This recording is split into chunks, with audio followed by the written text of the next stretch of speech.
Everyone, कल हमने question करे थे, आज फिर हम उसी सीरीज़ में आगे क्वेश्चन करते हैं। तो आज क्वेश्चन हमारा है टॉर्क पर। तो सवाल ये है, सवाल पहले नोट कर लेंगे। सवाल ये है कि मैग्नेटिक फील्ड भी निकालना है, मैग्नेटिक मोमेंट भी निकालना है, टॉर्क भी निकालना है। तो सवाल है हमारा, पहला सवाल नोट कर लेंगे। पहला सवाल है, मैंने कहा अ insulated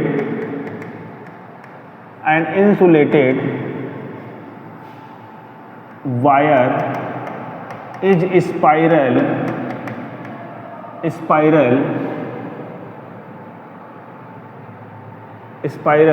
in a circular loop having n number of turn with inner radius A and outer radius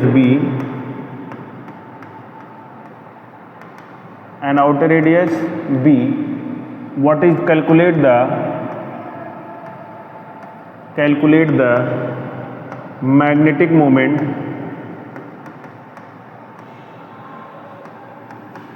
and magnetic field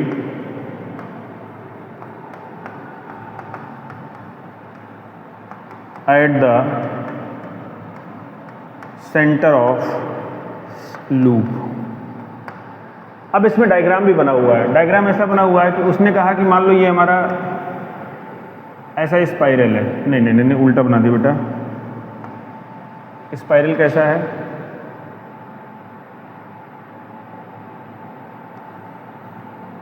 inner radius ए हो गया, बहुत सारा ऐसे लगा हुआ है, और आउटर रेडियस कितना हो गया बी, और इसमें से करंट जा रही है आई। ठीक है, ऐसा स्पाइरल है। इनर रेडियस इसका ए है, अगर ये सेंटर हमने माना तो इसका रेडियस कितना है ए, और आउटर रेडियस कितना है बेटा बी। तो नंबर ऑफ टर्न्स किसके बीच में होंगे? ए माइनस बी के बीच में, बी माइनस ए के बीच में। तो अगर इस क्वेश्चन को सॉल्व करना है तो सॉल्व करने से पहले सबसे पहले इस क्वेश्चन में ये समझना होता है कि n नंबर ऑफ टर्न, क्या लिखेंगे? n number of turn in between b minus A. तो कहा गया what is the number of turns per unit length?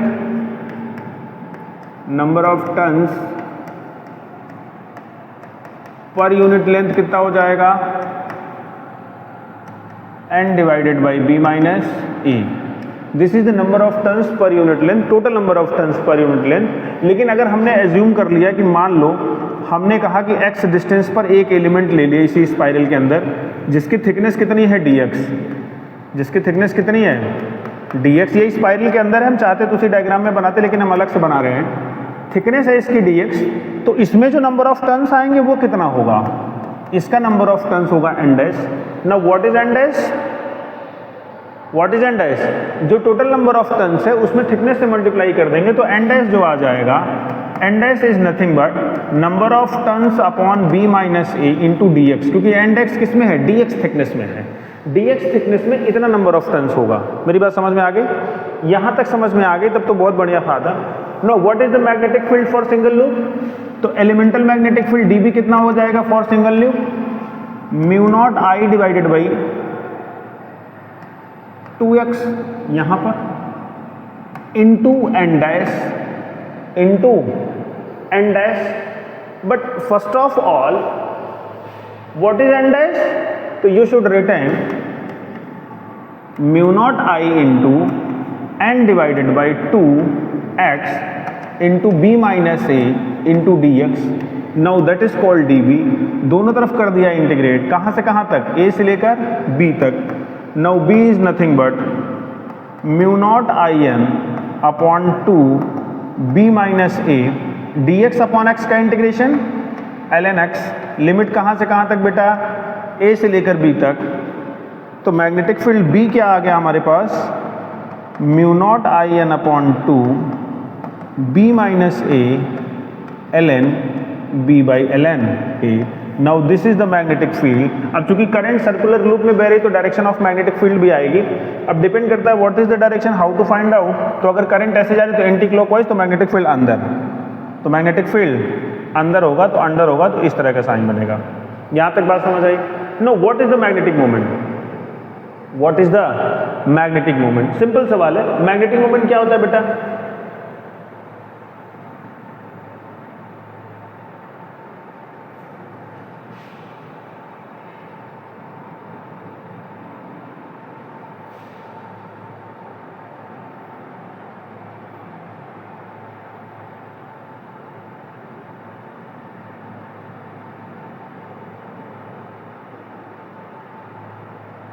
No, what is the magnetic moment? तो मैग्नेटिक मोमेंट जब भी निकालेंगे तो डीएम आएगा। Dm is the small elemental magnetic moment. तो आई इंटू एरिया, एरिया कितना है? Pi x square. तो आई तो आई, पाई तो पाई,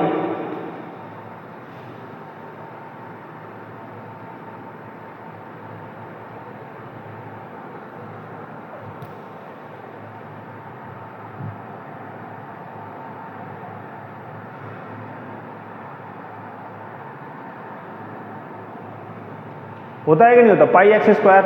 और ये एलिमेंटल, लेकिन ये किसके लिए था? सिंगल लूप के लिए। पर हमारे पास कितना लूप है? एन नंबर ऑफ लूप है। तो now you can put n. N है क्या? एन डैश होगा। तो क्या है? एन डैश होगा। एन डैश की वैल्यू कितनी थी? I into pi x square into number of turns per unit length into thickness d x. Now you have to integrate d m. कहाँ से कहाँ तक? इंटीग्रेशन ए से लेके बी तक। तो now what is M? You will get I into pi into N divided by B minus A into X cube by 3। X cube by 3, put the value of X cube A to B. तो हो जाएगा M is equal to I into pi into N divided by B minus A into B cube, 3 बाहर लिख लो, minus A cube. B cube minus A cube लिखा जा सकता है a square plus b square into a minus b minus a. खैर, now this is your answer. Don't try to solve this more. This is the answer. Note down.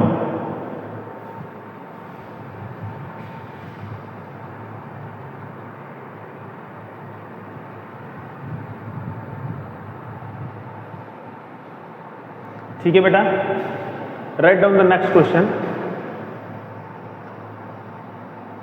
Next question, a circular loop of length L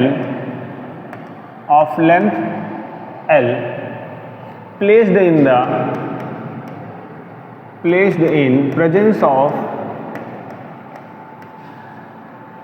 magnetic field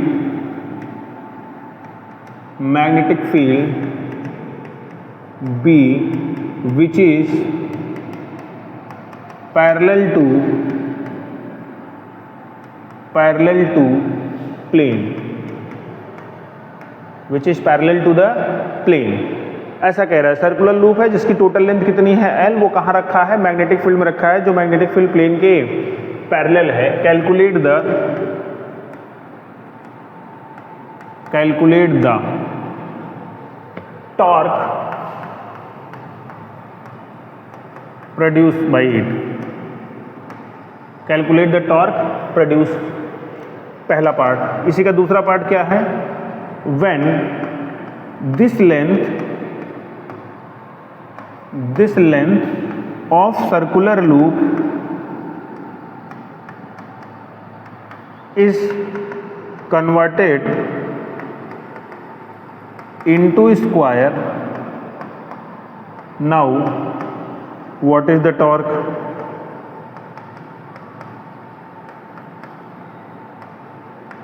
torque निकालना है।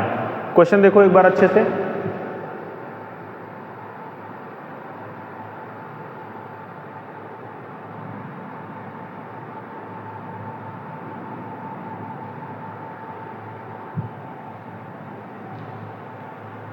ठीक है, अब यहां bracket में लिख लेना, current flow in loop is I.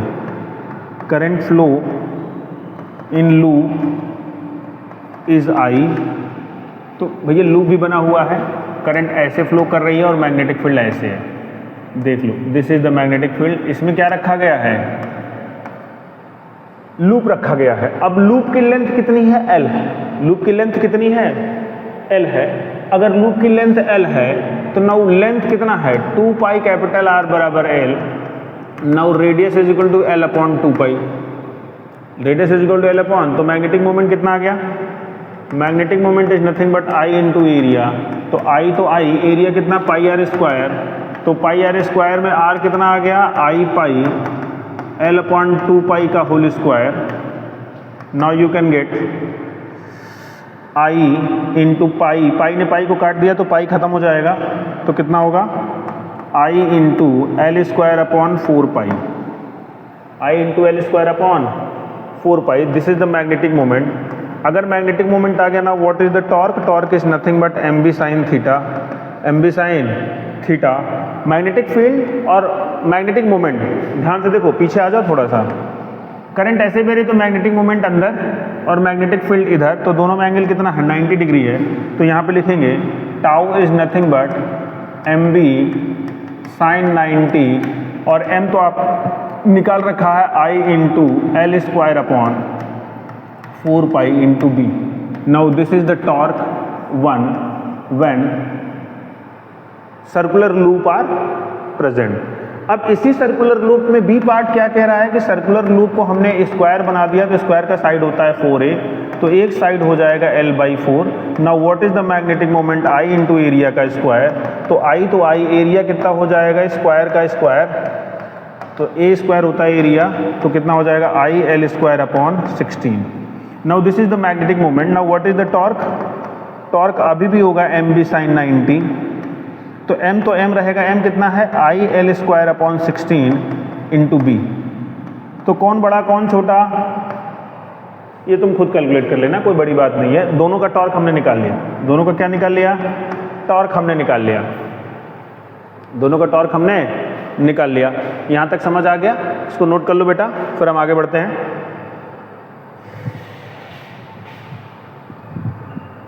एक और सवाल लिख लो, a circular coil a 50, question और लिख लो, a 50 turns of circular coil, a 50 turns of circular coil, radius 10 centimetre and magnet present in magnetic field, present in magnetic field, present in magnetic field,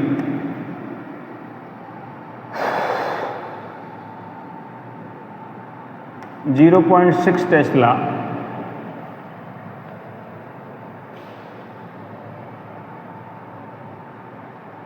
current flow in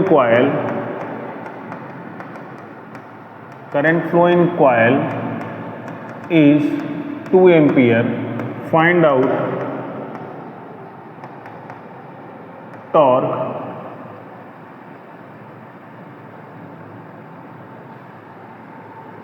magnetic field, यहाँ लिखो magnetic field into, यहाँ पे लिख लेना I cap. Find out the torque produce, तो tau बराबर कितना होता है एम बी साइन थीटा। तो अगर मैग्नेटिक फील्ड आई वेक्टर में है, सर्कुलर कॉइल है, तो मैग्नेटिक मोमेंट किधर होगा, बाहर की तरफ, तो मैग्नेटिक मोमेंट बाहर होगा, तो I into area into sine 90 into B, तो ये हो जाएगा आई। करंट कितना दिया है बेटा, करंट हमारे पास दिया है 2 एम्पियर, एरिया कितना होता है पाई आर स्क्वायर, तो आर कितना दिया है आर 10 सेंटीमीटर, तो 10 इंटू 10 की पावर -2 का होल स्क्वायर, एरिया हो गया पाई आर स्क्वायर, करंट हो गया 2 एम्पियर, साइन 90 हो गया 1, और मैग्नेटिक फील्ड दिया है 0.6 टकला, और नंबर ऑफ टर्न्स कितने हैं 50, तो इसमें n से भी मल्टीप्लाई होगा, तो into 50। Now what is the torque, you have to calculate the torque, तो हो गया कितना 6 पंचे 30, तो ये 30 दूनी 60, 60 इंटू पाई इंटू 100 इंटू 10 की पावर -4, तो 1 2 3 कट गया, तो ये आ गया 6 पाई, यानी 0.6 पाई न्यूटन मीटर। देखो हमारा टॉर्क आ गया 6 पाई न्यूटन। It is very